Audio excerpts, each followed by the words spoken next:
Let me fix that.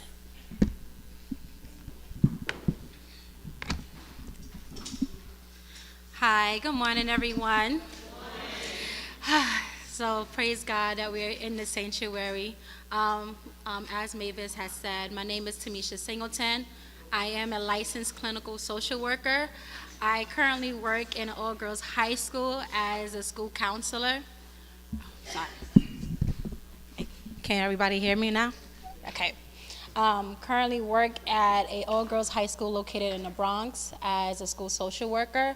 Um, I do have over about 20 years of experience in the field of social work. I work with several different populations, ranging from infants to elderly adults, and working in different settings from mental health facilities, private practice, school settings, housing. So I do come with a vast knowledge of things in different areas and different spectrums of social work. And so today's topic is something near and dear to me in terms of how I practice and what I try to implement and my daily work working with the youth as well as older adults, with just in terms of understanding life pressures and how do we set boundaries to kind of balance out our lives. We do understand in our day-to-day life we are going to experience pressures. We're going to experience stressful factors, but how do we manage that day to day to ensure that it doesn't overwhelm us, it does not overtake us, and so therefore, this topic of conversation will try to provide some education around what tools and resources we can utilize to support that.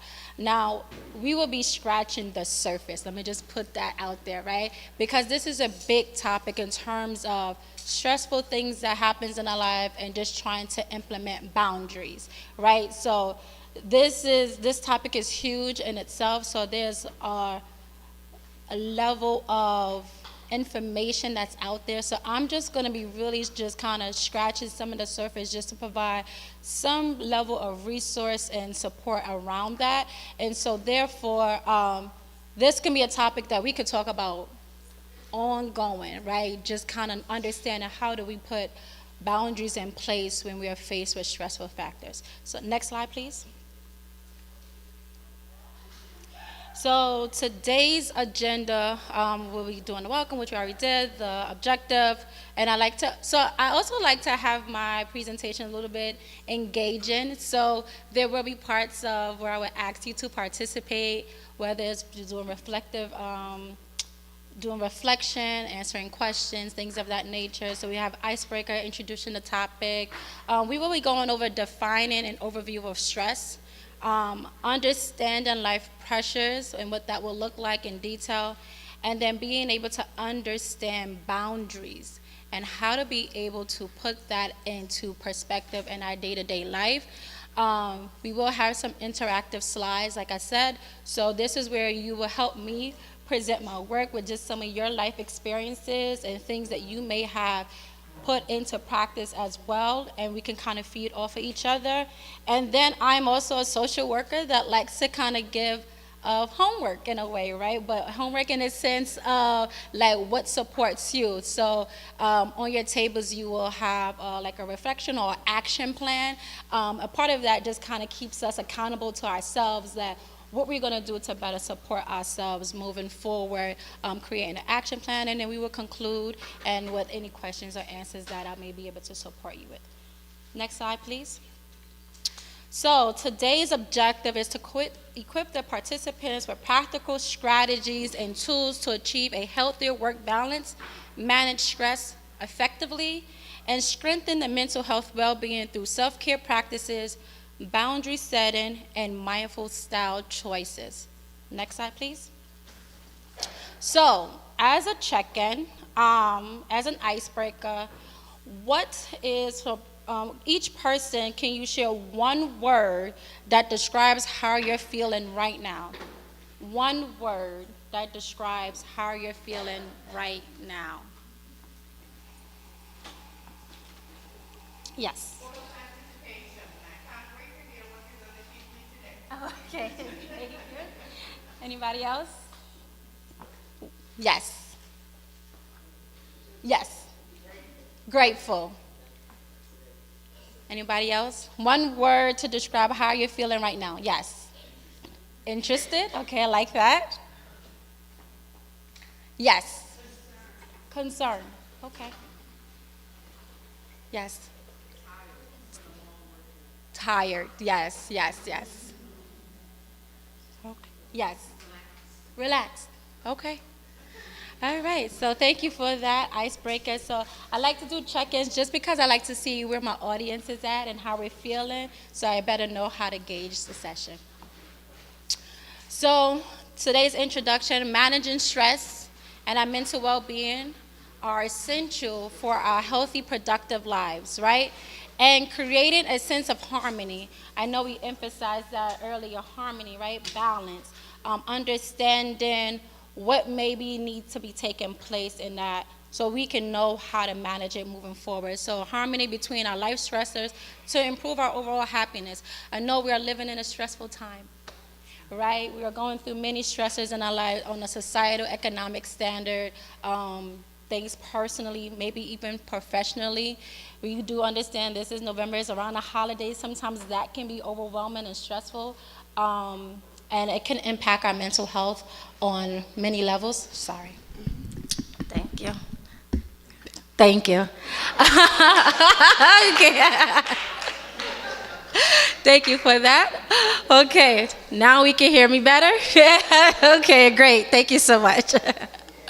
Okay, so one, let's define, next slide please. So let's define stress. Stress takes on many different levels, right? So stress is a physiological and psychological response to perceived or real challenges or demands that exceeds one's coping abilities. It is a natural and common human experience that can manifest in various ways. So we do understand that stress is a part of our life, right? So once we understand that it's a common thing, now we need to understand how do we manage it. So stress, it can include physical. So sometimes when we're feeling overwhelmed, stressed out, physically, we can feel a increase in heart rate. Sometimes we're sweating. Sometimes there's muscle tension, headaches, and fatigues. So sometimes those are just some of the physiological effects of how stress takes on, right? Do we ever heard of the term that sometimes they say stress kills, right? So when we understand the impact of stress, sometimes it takes on the physiological stresses of our body and how that impacts us day to day. And we have to be mindful when we're overwhelmed, when we're stressed out, what that looks like physically for individuals, because one can affect one person one way and then it can affect somebody else another way. Emotionally, how does stress look, right? Emotionally, it can look like anxiety, right? Irritability, sometimes you're a little bit more irritable, maybe lack patience, maybe it's hard to have long attention spans, right? Nervousness, right? Maybe like how I am right now, a little nervous, right? You know, sweating, my feet sweating, my hands sweating, right? Fear. Sometimes stress looks like fear. We have that emotional fear happening. And sometimes we could feel overwhelmed, you know, day to day, just the constant thought process of how things are going to be for our day, whether it's at work, whether it's at home, whether it's our finances. And so those can be some of the emotional impacts. What does that look like behaviorally, right? Change in appetite. Sometimes when we are overwhelmed, sometimes we don't eat, or sometimes you overeat, right? Sometimes, and we call it like that stress eating, right? Like, what's the thing that's gonna give us comfort? And sometimes we may overeat at times, or we lack the appetite to eat, and we be like, okay, I'm not eating, I'm not hungry because I'm overwhelmed. Sleep disturbance. Sometimes we find ourselves either sleeping too long because we're overwhelmed, or not sleeping at all. And so being able to understand that when we're overwhelmed, when we're stressed out, sometimes it impacts our sleep, and how that can then turn, and some of these things can also affect in a physiological way, because we do understand when we are having a lot of sleep disturbance, insomnia or hypoisomnia, that it can impact how we function day to day. So we do understand that sleep is important. Difficulties concentrated. Have you been at work sometimes and you just can't focus? It's hard to focus, that you just can't focus on the task that you need at hand, and it just overwhelms you. And sometimes there's an increase in substance use, right? Whether that's maybe you go home, maybe if you do indulge in any like wine drinking or alcohol use, sometimes you may find that you may increase in that more because you're overwhelmed. Definitely have had clients who suffer from substance abuse issues, where that if they're feeling overwhelmed, this is a part of their coping mechanism sometimes, where they're choosing to use substances to kind of escape from their stress. And sometimes they feel like that's the way they know how to acknowledge that. Like, okay, I don't want to feel stressed out. Let me maybe have a drink. Maybe have a smoke of marijuana. Maybe do some other substances that can help provide them with some what they feel like is a stress reliever. Next slide, please. So, statistics shows us how stress can impact us, right? So most American adults, 53% in 2023, right? And the time frame is very important because we do understand for a few years we were in a pandemic, right? And so that was very stressful for a lot of us around that time, whether it was because of the socioeconomic status, our jobs, how we were going to pay our rent, how we were going to feed ourselves, things of that nature. When things were shut down, what were we going to do to survive, right? So 2023, it shows that frequent experience of stress in our daily lives, and with men reported at 45% and women at 53%. So common stresses include economics, the future of the nation, right, when we were experiencing the pandemic, current events in our lives that we were experiencing. Sometimes that could look like health.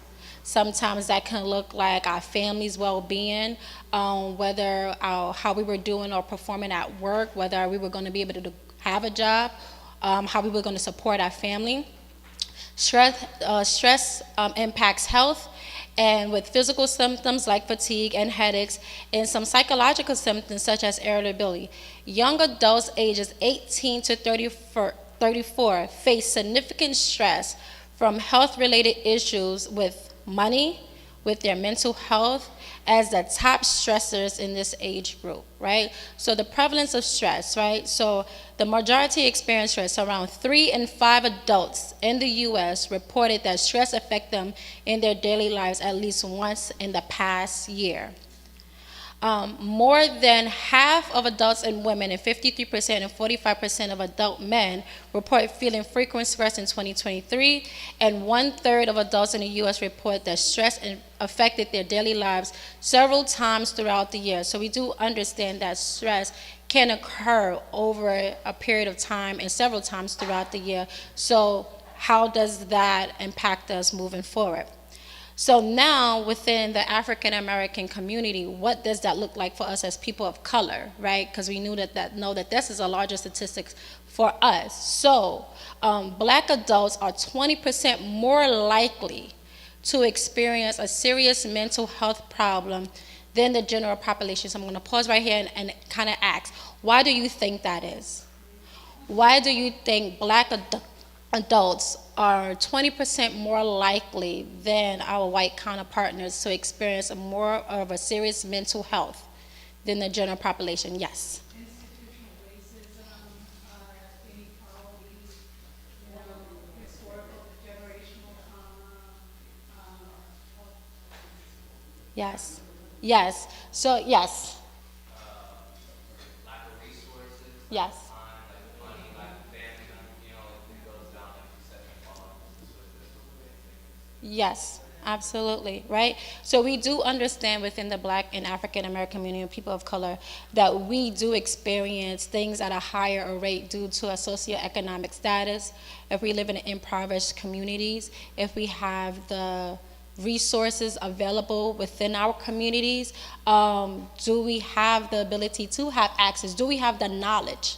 And sometimes it's even about the knowledge, right? To know whether these resources are even available to support us when it comes to supporting people of color and their mental health, right? While lifetime rates are with some disorders may be similar, Black Americans are more likely to report their depression as very severe or disabling, and with mental illnesses trend to be persistent, right? Black emerging adults from the ages of 18 to 25 experience higher rates of mental health problems and low rates of service utilizations compared to their white counterparts. So some of the things that we were just expressing, right? The ability to have the access, the ability to be aware, the socioeconomic status, the communities that we live in, these are the things, and much more, right? These are the things that we do understand that impact our community on a larger scale than our white counterpartners. And victims of severe violent crimes are more likely to be African American, increasing their rate of PTSD. So when we understand the PTSD, post-traumatic stress disorder, of experiencing very traumatic events in our lives, these things tend to impact our mental health more, right? Especially if you live in impoverished communities where we understand the socioeconomic status is a little lower, and we see crime a little bit higher and you're exposed to that. I think earlier in the session, I believe one of the audience members stated that they saw somebody being killed in front of them or harmed in front of them, and they're just continue to play, right? And understanding, like, when you experience something like PTSD, post-traumatic stress, your response to a certain level of violence is not the same as any other person who may not have been that exposure prior to that, right? And that changes the brain chemistry in one's brain on how to respond, and a survival mode that one needs to go into to be able to understand, like, yes, I've seen this, but I can't allow that to impact me, you know?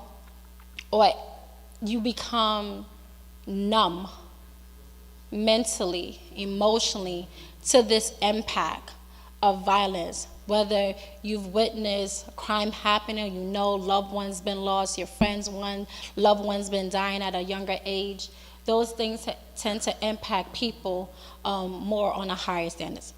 Next slide, please. So understanding life pressure, what does that look like, right? What are the things that influences us of these life pressures? So social media influence and comparison. If anybody has TikTok, Instagram, Snapchat, we do see and highlight that there are things on social media where people feel a level of comparison and stressed out, like, oh, that person has a nice car, or that person has a lot of money, or that thing. So when we see things on social media, we tend to compare.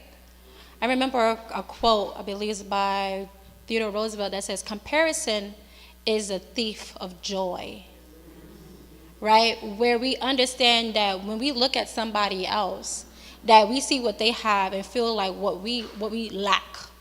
That puts us and feels like we're stressed, like, are we not doing enough? Are we not enough? What's going on in my life why I can't have those things, right? And when we start to compare ourselves, it provides that extra level of stress.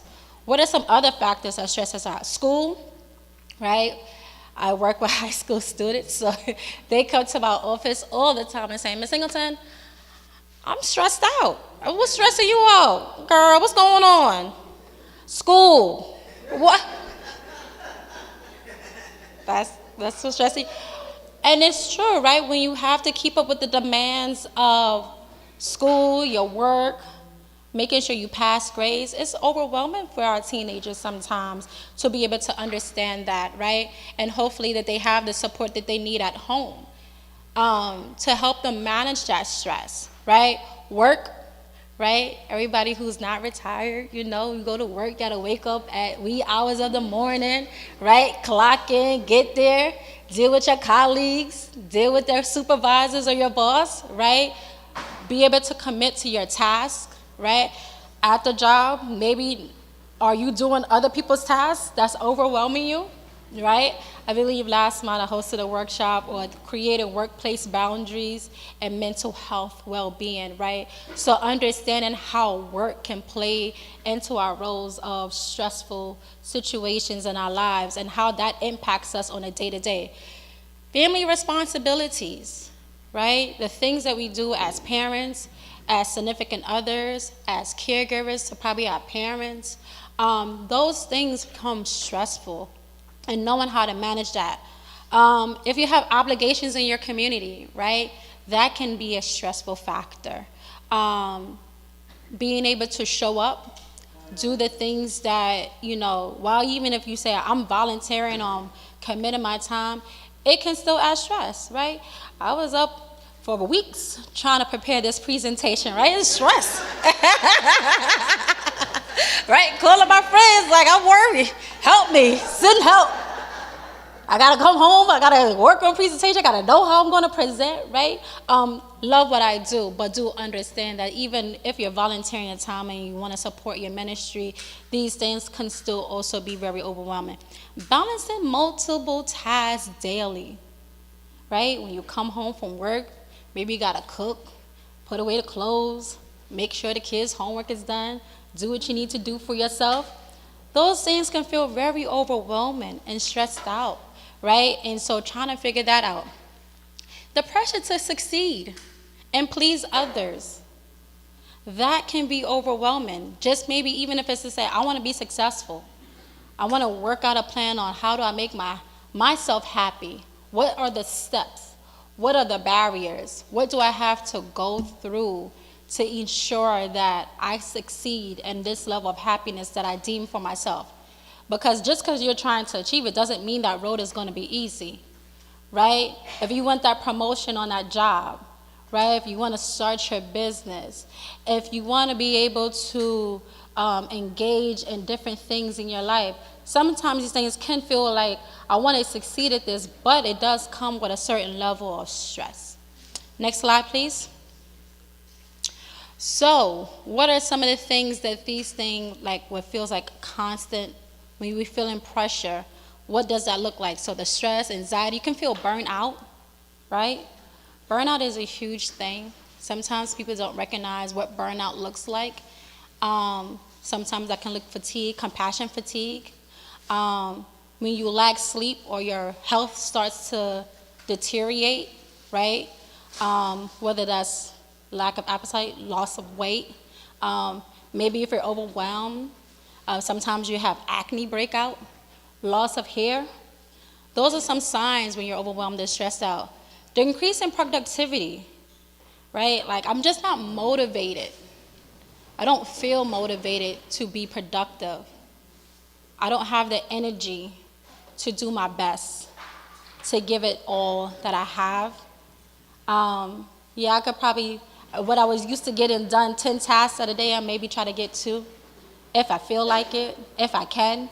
Can I get out the bed today? You know, turning off alarm clocks, snoozing 10 times, you know. Strain on a relationship, right? With your significant other or other dynamics of your relationship, your friendships, right? Are you a little bit more withdrawn? Are you not as close? Do you talk less? Do you decide to not make plans to hang out, go out, do the things that you once did and enjoy? Feeling overwhelmed and disconnected, right? I don't feel the need to want to hang out. I don't feel the need to do the things that I used to do as I once did before. I'm not engaged in the activities that I once loved. I'm not engaged in the hobbies that I'm interested in, whether that was reading, crocheting, needling, doing those items, those activities that you once loved that you feel disconnected from now. Next slide, please. So here is going to be a small clip that I'm going to show what stress looks like a little bit more in detail. So we're going to play we're going to play this clip, and this is going to basically explain what stress looks like a little bit more in detail, and if you can relate to that, we'll talk about that after the clip. Can we play the video, please?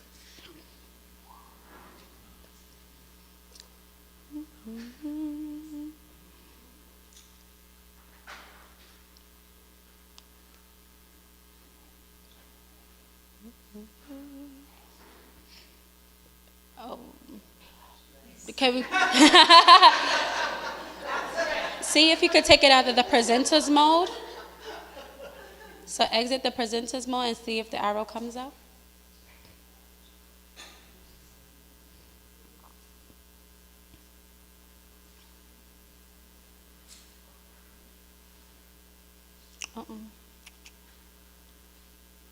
Just press escape.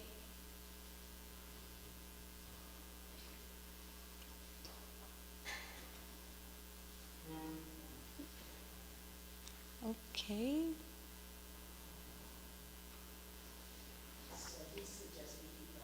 Okay. So if we can get it open, we'll get it open and we come back. Okay, so next slide, please. That was stress. Okay, so this is the where I get to ask you questions on. This is an interactive slide. So what stress do you face daily? Or how do social media impact your mental health? Or share one thing that overwhelms you the most. So if you want to answer all those questions or one of those questions.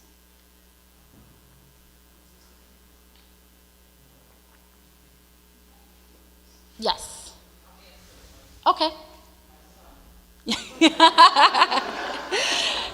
Is that the one that if you feel most overwhelmed with?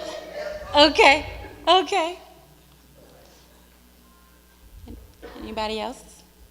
Yes. So a pressure that I face daily is when I'm in the office, the company is going through a transition. Okay. And when I'm in the office, everybody is stressed out about what's going to happen. And I have to constantly say to them, you have no control of what's going to happen. So you just have to prepare for the best, prepare for the worst, and expect the best. Yes. And keep your mind focused on what you got to do to prepare for the worst, if something happens. But if everybody is just so, and I'm just like I gotta go in there and tell them, it's not the end of the world. Whatever happens, we have no control over it. So do what you need to do to manage in the midst of it. Yes. All right. Anybody else? One pressure. Uh-huh. I need it right now. Right. I don't want to get everybody right now. You got like 10 seconds, so that becomes stressful. Yeah, right. And prioritize. Yes. No, and so we're going to talk a little bit about that a little later down the line. Yes?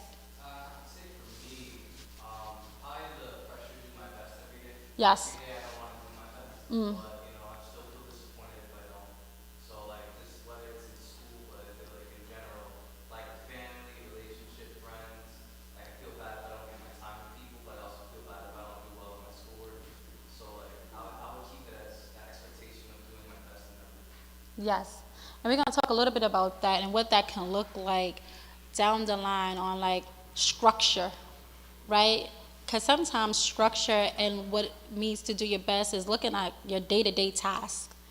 Personally, I wake up every morning and I feel like if I can get one thing done, I succeeded. One thing done, right? And it could be the smallest thing, right?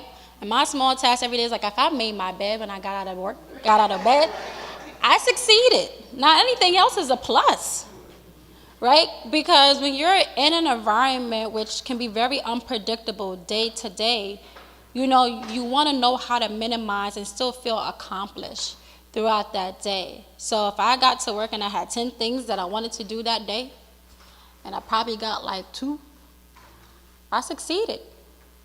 Or if I didn't get anything done on my agenda, but I wind up being able to support a student in a crisis, attended a parent meeting, made a phone call, documented something, that's a certain level of success, right? So a part of it is also reframing and rethinking on what that looks like day to day, and honestly, how we share that, right, with ourselves and with others. So sometimes you may wake up and just like, this is my capacity. And I think sometimes we have a hard, which we're going to talk about a little bit later, right, when we talk about boundaries, right, our capacity and our limitations to be able to do the things that we need to do to support ourselves. And what does that look like for other people's expectations? Because sometimes we may not meet everybody's expectations. We may not meet everybody's standards on what that could look like. However, once we start focusing on ourselves and taking care of ourselves and what that means for us and our well-being and our happiness, right, then we can start reframing some of those thinking patterns that we've developed over the years on what it is to feel success, be successful in our day. What does that need to look like? Next slide, please. So this is another video. So I'm going to be stressed because I don't know if it's going to play. And this is going to talk about the different types of boundaries. Are we able to play the clip?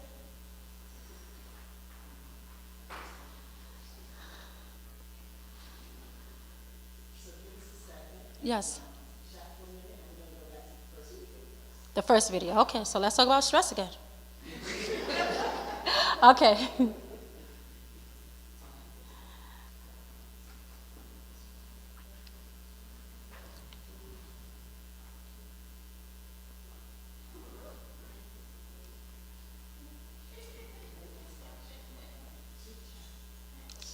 Continue?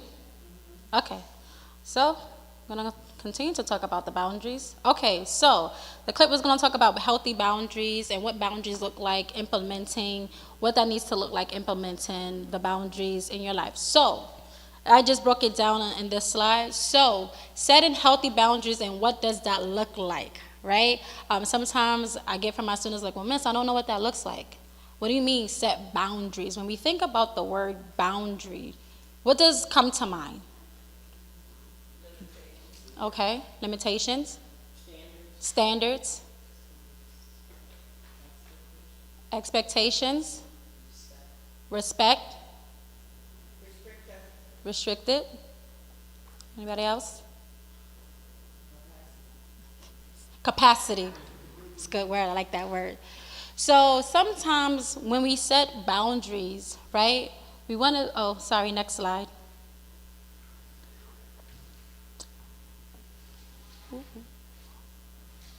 Thank you. When we want to set boundaries, we want to know how to say no without feeling guilty. I know. Let's talk about that. Right? Saying no without feeling guilty. Right? Because sometimes I know that we as individuals, humans, we have a hard time saying no because we find ourselves wanting to please others at the sacrifice of ourselves. And sometimes it's hard to kind of figure out where does that go, right? So no, learning to say no without guilt, right? Understanding your capacity and why you're saying no, right? If you're no, and just to tell you, no is a complete sentence. Yes.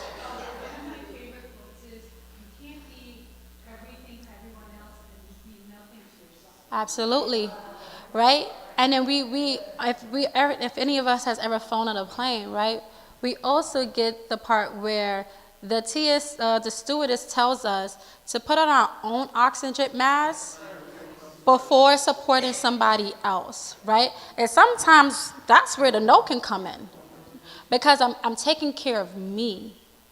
I have to support me, because if I don't support me, well, who else will? So you have to be able to support yourself. Yes. And if you can't take care of yourself, you can't take care of other people. Absolutely. Absolutely. And that's in every capacity at every level in which we function in our lives, whether that is being a parent, whether that's being a significant other, whether that's at work, whether that's in the community. Like, knowing how to say no, it also provides a level of protection for ourselves because it's self-preservation, right? We as humans, we have to know how to self-preserve ourselves as well so we can be the extent of learning how to support others. I'm not sure what slide that is, but okay. Limit social media screen time. Understanding how social media impacts us, right? How we have boundaries. I talked about a little bit earlier. In this video, How we talk about earlier when it comes to our comparison ourselves on social media with things that people do have, that we have to be able to know, like, okay, screen time. Even with kids, right? Limiting the screen time for kids. That's also important, right? Because, developmentally they struggle, right? But also for adults as well. What does screen time, social media do for us that influences us, that impacts our mental health? Knowing how to separate your personal and work life and school time. If you was a part of my workshop last month on Wellness Wednesday, the biggest thing I talked about is creating boundaries between your personal and your professional life. My biggest thing for me, I like to leave work at work. I don't want to mix the two, right? Knowing how to leave work at work, whatever your contractual hours are, 9 to 5, 10 to 6, 11 to 3, 1 to 8, wherever that looks like, right? Being able to do all what you can there and leave it there, because guess what? Tomorrow's a new day, and it's going to be right there for you to do again. Understanding that you can't get it all done in one day, right? Because it's there for you to also just continue to do it. Once you get it done, guess what's going to happen? You're going to get another set of tasks and responsibilities to do, right? And so being able to understand, like, okay, it's 5, time for me to go home, pack it on up, right? And I like to leave work on time. That's another thing. If they ain't gonna pay you the overtime, leave. Okay? I want to make sure. Leave. Don't stay, right? Because time is money, and it's also your health, right? Because that's what we pay biggest with the stress, staying late, staying overtime, doing more than we have to do in a given day. I mean, understanding, okay, if you have projects, deadlines to meet, maybe, but to make it a consistent thing, no. It's gonna be there, right? We have to understand some of these corporations, if something happened to you, well, guess what's gonna happen? It's going to be posted the next day, and somebody else is going to get hired because they still need to make sure that they need to get. So you got to take care of you. So at the end of the day, they're not doing you any favors by staying there. So being able to set boundaries for yourself to leave. I appreciate a supervisor who always had the ability to, it's 4:55 to me, should pack it up. We walking out the door at 5. Matter of fact, start packing at 4:50, so at 4:55 we could be walking out the door, right? Which helped me learn to set boundaries around that. Protect your time, rest, and self-care. On your table, you will see that I gave you a list of self-care activities. It's important. Self-care in various ways and what that looks like to support yourself, right? And this is just a list. But this can look like anything you think makes you happy, that brings you joy, that brings you peace. You also received a timer, right?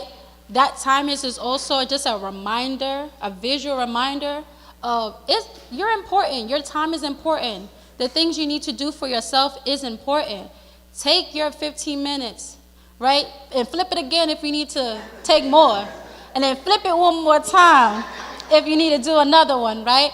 Because it's for you, right? It's for you. Communicate clearly your needs clearly and respectfully.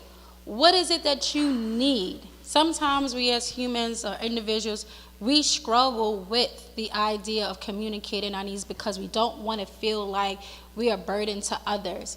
You have a community, right? You have a support system. We are not made to do it by ourselves. If you need help at work, hey, can you help me with this task? I don't understand. Can you support me in this? I may need a little bit more support. So being able to communicate what you need effectively so that way you can get the help so it's not creating that extra level of stress. If the video is up, we can play the video, and that's going to definitely talk a little bit more about the boundaries.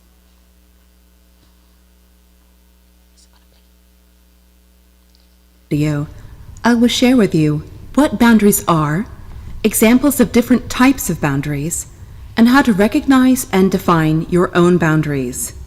Information in this series can be used for any type of relationship, romantic relationships, friend and family relationships, as well as work relationships. This video is part 1 of 3. In the second video, we will explore how to set boundaries, which includes communicating your boundaries to others.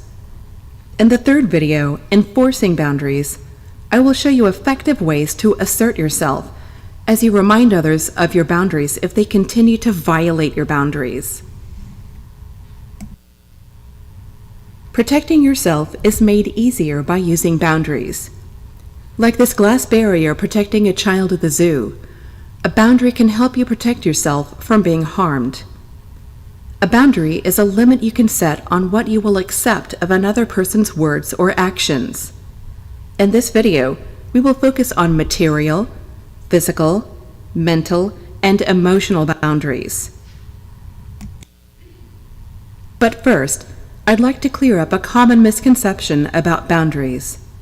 Some people think that boundaries are harmful for a relationship. They think boundaries only keep people apart, like a wall preventing communication and intimacy. The purpose of a healthy boundary is not to keep people out of your life. It is intended to protect you from bad elements, such as harassment and manipulation. Once you start using boundaries in your relationships, you will see that boundaries actually keep people together in a healthy way. Once boundaries are respected, people are less likely to fight or end relationships. Perhaps you've heard the expression, good fences make good neighbors. It's true for all types of relationships. If you've been on a flight, you've been instructed to put on your own oxygen mask before helping others. This is good advice for other aspects of your life. Not taking care of yourself first can cause dissatisfaction and burnout. It can also lead to resentment. So taking care of yourself is not only good for you, it's good for others in your life. Although I am focusing on boundaries you need to set in order to protect yourself in this 3-part series, you do need to extend the same respect to others. This also provides an example for others to know what behavior you find appropriate. So here's a description of the types of boundaries. We're starting with an easy one, material boundaries. This includes the lending and care of your personal belongings and your time and services. An example that includes a personal belonging as well as your time and labor is common to those who own pickup trucks. If you have a pickup truck, you've likely been asked by someone to help them move. A big issue for physical boundaries is personal space. This refers to the physical space around your body. Coming too close can be accidental, or it can be an attempt to intimidate you. You have the right to dictate who can touch you. An example of how you prefer to be touched means that if you prefer a handshake to a hug, the other person should respect that. If you don't want to be touched on certain parts of your body, or at a specific time or social context, that should also be respected. This is also the basis for healthy sexual boundaries. As for mental boundaries, it's less defined and it's easier to cross the line. It's easier to remember not to touch another person or to get too close, but it's often more difficult for a person to realize when they've crossed the line from being persuasive to aggressive. Trying to persuade another person can turn into intimidation, manipulation, shaming, or even a shouting match when boundaries have been crossed. If you find you're constantly having to defend your thoughts, values, opinions, or beliefs, setting and enforcing boundaries can help you avoid unnecessary stress from others. We have progressed from what are generally considered the easiest to the most difficult of boundaries. Emotional boundaries can be difficult for many people to recognize and define because our culture seems to have far more bad examples than good examples of emotional boundaries. People who have indistinct emotional boundaries find that their thoughts, feelings, and moods depend on other people's thoughts, feelings, or moods. This is a common trait of codependency. The main points to know about emotional boundaries deal with your identity and awareness of your choices. It's okay, and in fact, it's healthy to have your own identity and to be your own person. You don't need to define yourself by your relationships to other people. Your job, your marital status, your family, those things affect your responsibilities, but you are not responsible for the burden of how other people think you should feel or how you believe they think you should feel. It's important to be aware that you are in control of your feelings, and your feelings are a choice. Just as your feelings are a choice, other people have the choice of how they feel, and they are responsible for those choices. So you don't need to carry the weight of their feelings. This is not to say you're off the hook for your actions, because you are responsible for how you treat other people, but not how they feel about it. If you feel responsible for another person's feelings, you are only making yourself unnecessarily vulnerable and easier to manipulate.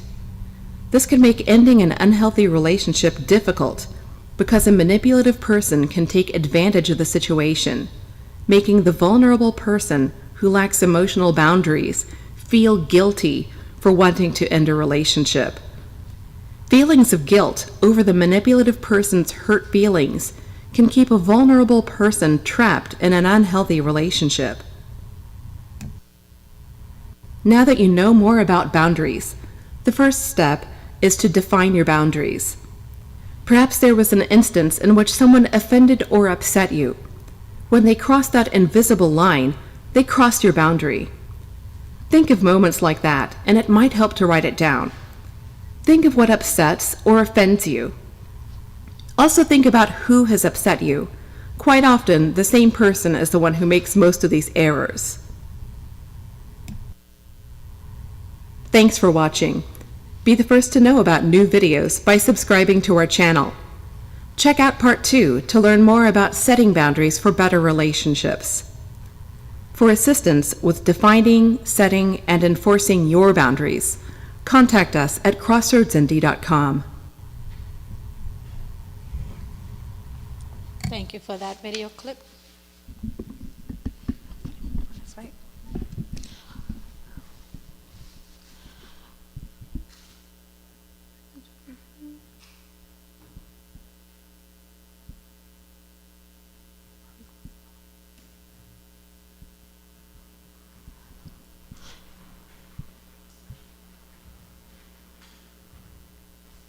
So we're gonna go to the next slide. Why balance matters.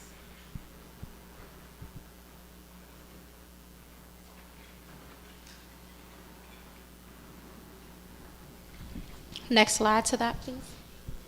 Okay, so why the balance matters. So we just finished watch a video clip on boundaries. I feel like maybe, can y'all hear me? No, I can't hear me. Okay, now.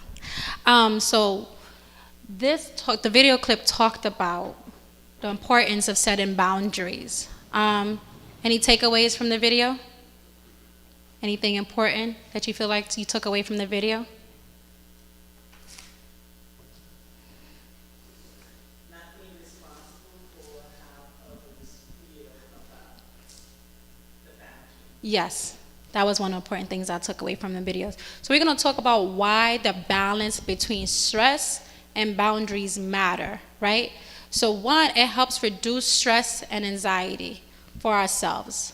We often find that when we don't set boundaries, we feel a little bit more stressed out, as we already know, and we have a little bit more anxiety. So some of those are the psychological and physiological symptoms. Why it matters is because it increases our productivity on what it is that we need to do in our day-to-day life, to be more productive in work, at home, with ourselves. Also, as you saw in the video, it also helps improve relationships, right? Whether at work or in our personal lives. Once somebody kind of knows your boundaries firmly, they now know how to interact with you. Without them knowing what your boundary is or what makes you feel good, then they're going to continue, and we know we use a strong word where we say violate those boundaries. And why is that a strong word? Because that's really what it feels like, that you're not feeling respected, that you're not feeling heard. So we have to be mindful that when we are not communicating what our boundaries are, then we don't have the improved relationship. If somebody continues, for example, to yell at me and not communicate to me in an effective way, they're not respecting my boundaries, and then our relationship is very stagnant because I'm not going to want to talk to you. I'm not going to feel comfortable talking to you. I'm not going to feel safe communicating with you. If somebody feels like they can continue to violate or cross that invisible line without me saying, hey, what you said to me hurt my feelings. I didn't like that. Do you think you can communicate to me in this way? So that way when we are talking, I can be able to hear what you're trying to express to me, and I can respond appropriately. Those are some examples of why setting boundaries are important, because it informs others how we want to be treated. It enhances our physical health, right? When we're not stressed out, we feel better, right? We want to do more. We're not stressed out about anything. We're living a more joyful life, right? When we say stress kills, it's real, right? Stress releases hormones in our body that impacts our organs, blood pressure, right? I know if you go to the hospital and your blood pressure is high, right? Quickly you just say, oh, it was stress, right? When we understand how stress impacts our health, we don't want to be a person that suffers from heart attacks, have strokes. Those things matters. And it also just improves our overall mental health, right? It protects us mentally. We're not feeling as much anxious, overwhelmed, sad, depressed. When we're stressed out, we're depressed. You don't know how you're going to get things done, how I'm going to function. I can't even get out of bed. That's what stress does to us. And so this is the reason why setting boundaries are important, because we see how when we don't set boundaries around certain things in our lives, how does that impact us on a day-to-day basis? So this is some tools that helps us with even attempting to set boundaries for ourselves and for others, right? So some of the things that I try to implement with my students when they're overwhelmed and they're stressed out is, we give you a planner at the beginning of the school year. Sorry, next slide. At the beginning of the school year, to put things on paper, to help with time management and organization skills are important. Because once we are able to organize a little bit more effectively, then we know how to manage the things that we need to do in our day-to-day life. So once we see our calendar, okay, what do I got to do today? Do I have an appointment? Do I have to go to the grocery store? Do I need to pick up some items? Do I need to pay a bill? Being able to utilize your calendars or your planners or whatever app to visually help you understand what you need to do so you know how to manage your time a little bit more effectively. Prioritizing tasks. What's the most important thing you feel like you need to get done in that day or that week, right? So that way you know where you're spending your energy at, right? Not being overwhelmed with the things of, I got to get all of these things done. Okay, what's my most important thing that I know I need to get done this week? What do I need to focus on more? And then I can go down the line on how to prioritize any other task. So for work purposes, break down your large projects into small steps. Write down what the project is. I'm a person who, I do SMART goals at work with my students. What's your goal? Now, once you see what your goal is, what are the small steps to get to this goal? Think about it in small steps, right? So that way you're not overwhelming yourself with just trying to get it done. And maybe set that step per day. Today, if I have a student who has to write a 10-page paper, right? Okay, start with the intro today. Do your bullet points the next day. Maybe do a page on that bullet point the following day. Before you know it, you've completed it. You're not worrying about it's 10 pages. You just worrying about, okay, I did this step, and it got me to where I needed to get to. Schedule time for rest and fun. I know that's hard sometimes for adults who have very active, busy lives, but it's important. Your social life is important. Knowing how to carve in time for you to not think about some of the stressful activities you have going on. Talk to your friend, go out, eat a meal with somebody, do a hobby or a task that brings you joy, to carve in time, schedule those dates, those night out with your significant other, because that gives you respite on what you got doing, and it makes it more manageable on the tasks that you have to get done when you're able to have a little joy and fun in between. Avoid multitasking. Right? Avoid multitasking at the same time, right? Sometimes it's hard, and I understand that, but if it's a way that when you're managing it, manage it in increments, right? Being able to say, hey, okay, if I gotta come home around this time, I'm gonna cook dinner, then at this time I'm gonna support the kids with doing homework, then after that, we're gonna take a bath. But maybe trying to cook dinner and do homework at the same time, now the dinner's burnt, now we gotta start all over. What we gonna eat now? We gonna order some Domino's. I don't got time to cook another meal, right? You have that ability to just maybe focus on one task at a time. And that goes for even when you wake up in that day, right? What's one thing you can probably get done that makes that day feel successful for you? Right? And not worrying about maybe the multitude of things, but just saying, if I get this done today, this is what's going to make me feel successful. Next slide, please.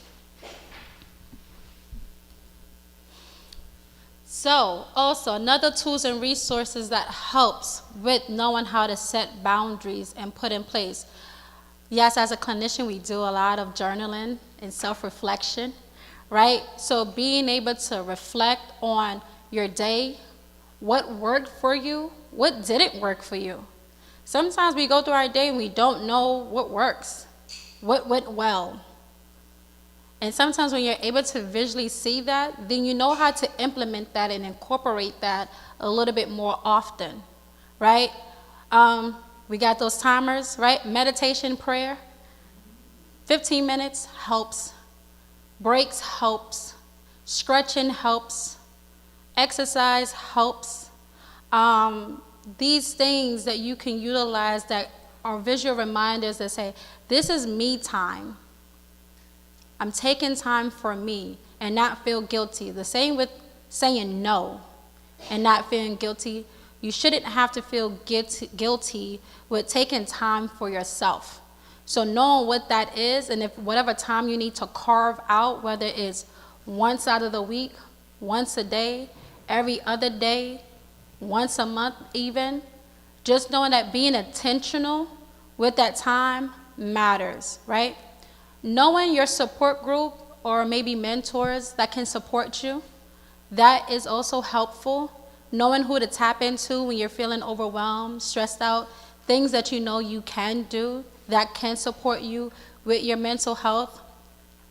This productivity tool is using your Google calendars or calendars at whole, helps you understand time management, knowing what you need to get done, scheduling things to know day to day or week by week what matters that you need to get done that week.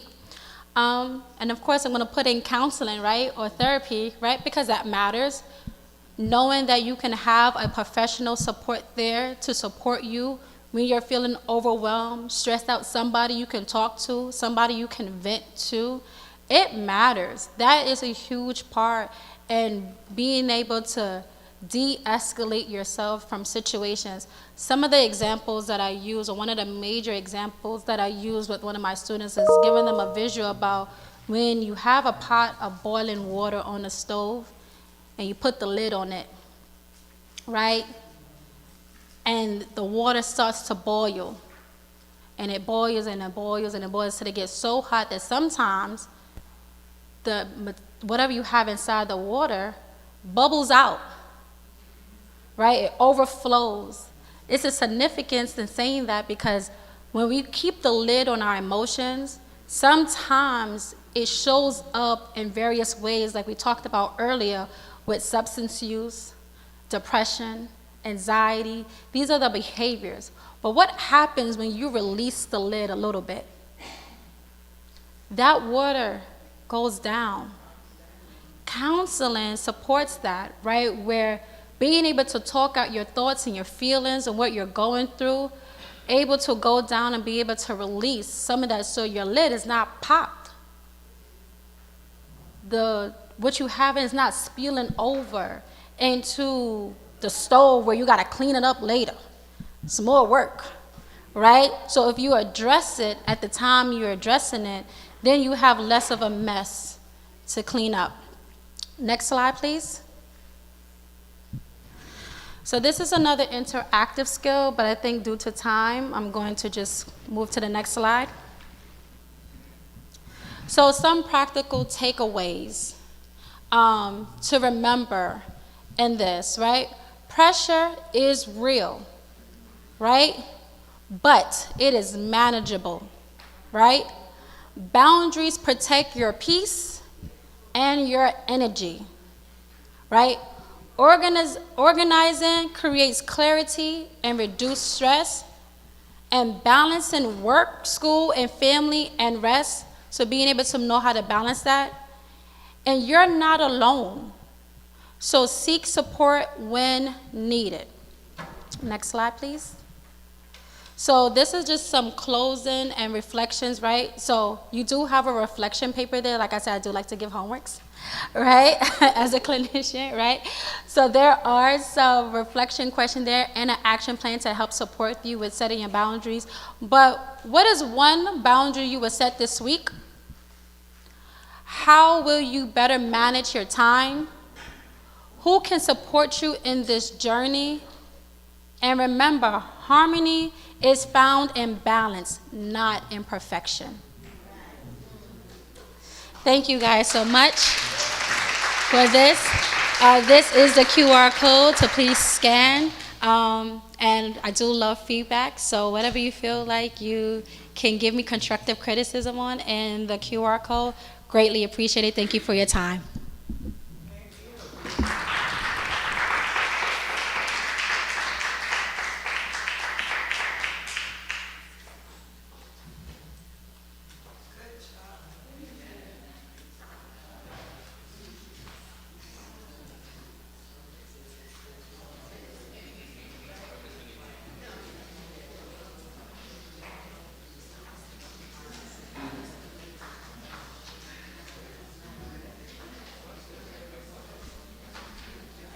Can we give Tamisha another round of applause? It's funny because she reminds us, you know, a child has no problem telling you what. I think that's one of the first words that they learn.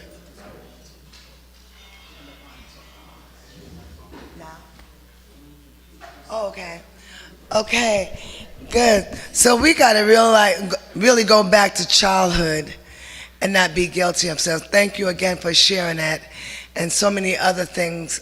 Setting boundaries, learning that, and one of the no-nos that they always tell you, you got to learn how to multitask. Today we learned we don't have to multitask. So I want you to put that in writing because I'm taking it with me on work on Monday. I learned my boundary is I am not multitasking any longer. Amen. Amen. We're going to introduce real quick from Greater Mental Health, Brian. He's going to come to us and give us a little talk before we have lunch. He's got to run, so we're going to provide him some space. This is my brother and my friend.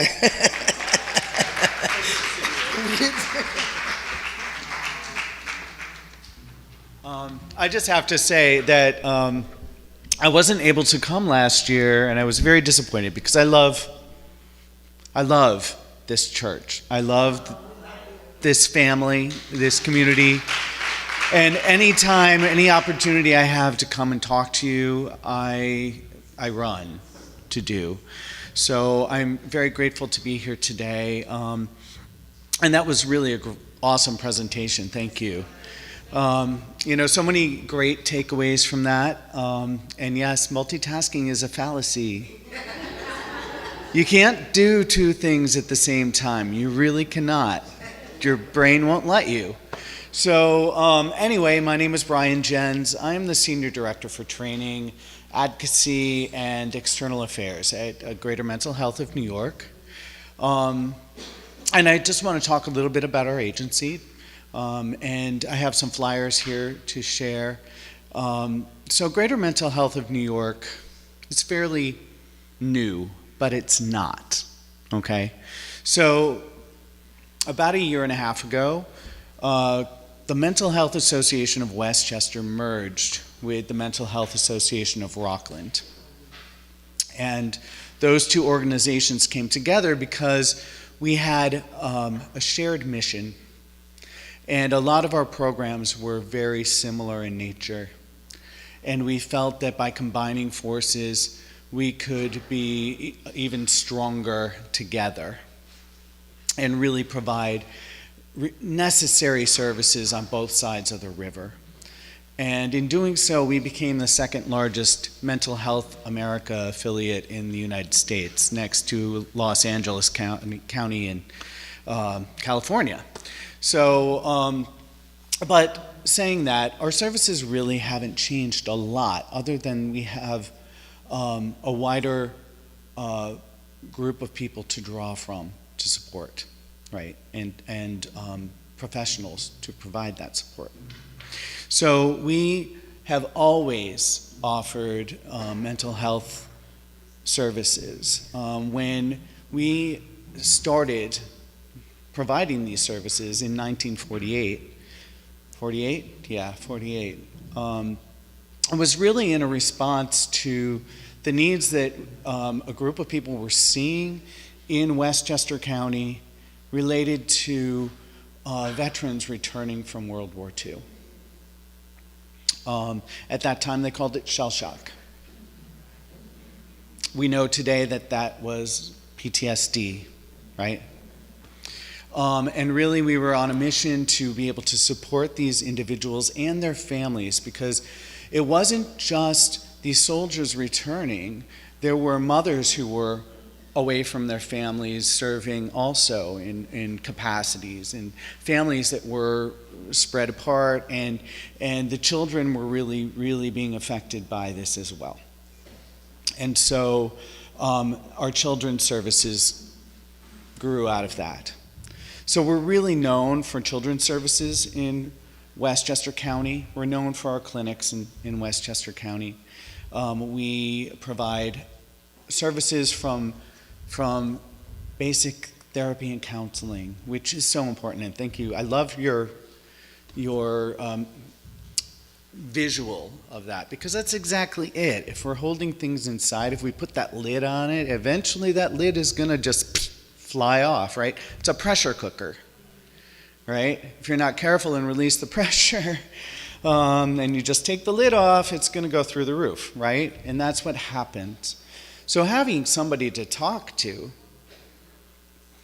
that maybe isn't closely connected to you can be freeing. And there's a less concern about how that person's going to perceive what you're saying. Okay? So I would suggest that if you're going through something, really almost anything, and you're struggling to manage your day-to-day, that you seek support. So we can offer that. We can offer more involved programs. We have a group of individuals that are outreach and engagement coordinators. So, and I have flyers for that program where people can call and they can talk to somebody and they can help find them the support that's appropriate for them. So, like I said, I've brought a general flyer that just talks about all of our programs, and I brought the outreach and engagement flyer. And it's always such a pleasure to come here and be present with all of you. And the work that you're doing here in this house of faith is amazing to me. And really a model in many ways for what I would like to see other communities of faith begin to do. Breaking down those barriers, understanding that you can have faith, but also sometimes need a little something extra to support you. So thank you, and enjoy your lunch. And I'll leave the flyers up here on this table.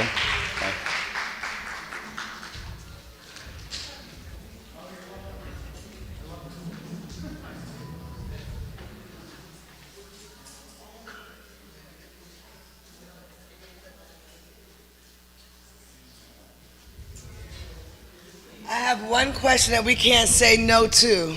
Anybody ready to eat? Any no's out there? We need a break. So we're just going to bless the food. Thank you, Brian. Thank you so much. We are going to bless the food. Thank all the facilitators that have gone before already. Let us just bless the food. And then, Sister Mavis, do you want them just come up? Yes. And then you can just come up and have a hearty meal. Father God, we thank you for this time. We thank you, oh God, for all the facilitators that gave us words of wisdom. So right now, oh God, as we fellowship and commune together, we ask that you bless the food that we're about to receive for the nourishment of our bodies. Bless the hands that prepared it and the hands that will serve it. This is our prayer in Jesus' name. Amen.